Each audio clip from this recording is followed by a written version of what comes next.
I don't know about that because last week there was an Associated Press poll of people who actually went to the website, and only 8% of them feel that it's working well. Why didn't you fire Sebelius, the secretary in charge of this? Because, I mean, she had to know after all those years and all that money that it wasn't going to work. You know, my main priority right now is making sure that it delivers for the American people. And you're not going to answer that?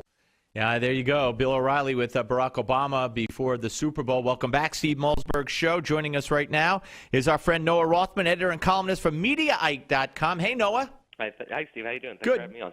My pleasure, as always. All right, so, you know, a few years ago, I thought that Bill O'Reilly was pathetic. I thought he just was a softball pitcher and just teed him up for Obama, and I was so disappointed. This time around, I thought just about every question was the question that needed to be asked. Of course, Obama decided not to answer them, as in that case, why didn't you fire Sebelius? And you heard O'Reilly interject, so you're not going to answer that. And it went on with health care, with IRS, with Benghazi. He asked them the right questions, I thought. Yeah, I tend to agree. That was pretty good. There wasn't a whole lot in the way of new information to be made, but there was also not a whole lot of new ground to be tilled here when it comes to issues like the IRS, like with Benghazi, those scandals. The White House really has their line down, and they're not going to be changing them, especially in an interview with Fox. And you got the impression, at least I did, that the president's main desire to get in and out of this interview was to really fire up the base with some anti-Fox attacks. And he performed that task rather admirably. It doesn't seem like his supporters are taking the bait so much thus far. They might get around to it, though.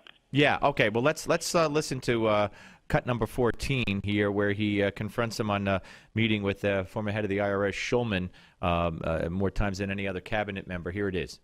Did you speak to him a lot yourself?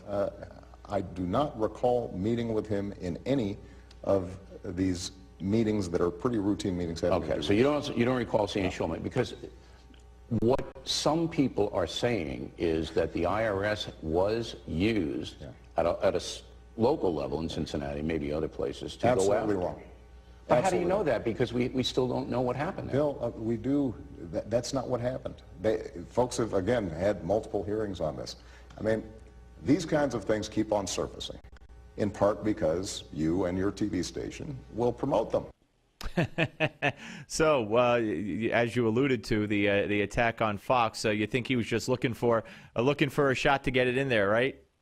He wasn't that only time. It was just about every other question had something to do with circling back to Fox, as though these issues are only issues that are relevant or cared about by Fox News viewers, which, by the way, is the largest cable news audience.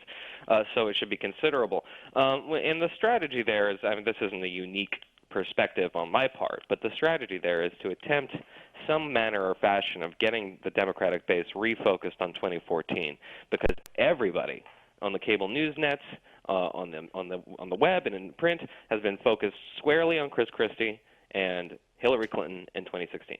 The midterms are practically not even an issue for them, and they're looking at a very dispirited base. So the idea that attacking Fox News on every single question was conspicuous, and it was obvious that it had to be designed and directed particularly at the liberal base.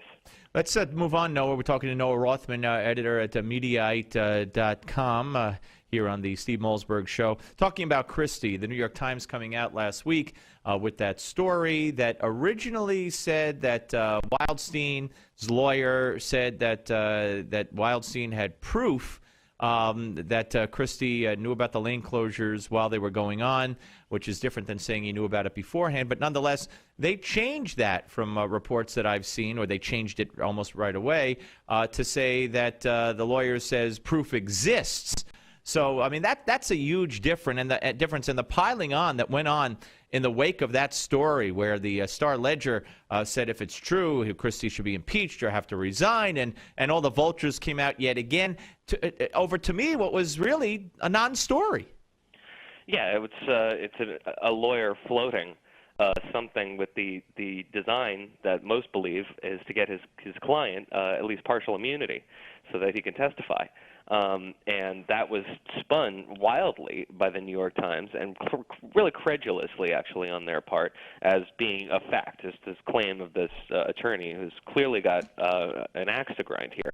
And yeah, they had to retract it and soften the headline and the lead paragraph in that story significantly, very quickly, and they didn't make any edits about it. And the New York Times public editor, Margaret Sullivan, came out and said, well, you really probably should have done that, guys. Yeah, it wasn't looking good. Probably would have been a good idea. Noah, as always, we thank you for your time, sir. Good to talk to you. Thank you, Steve. Take care. Noah Rothman, editor at Mediaite.com, here on the Steve Malzberg Show. And that wraps up hour number 1 right here on Newsmax TV and radio. The Steve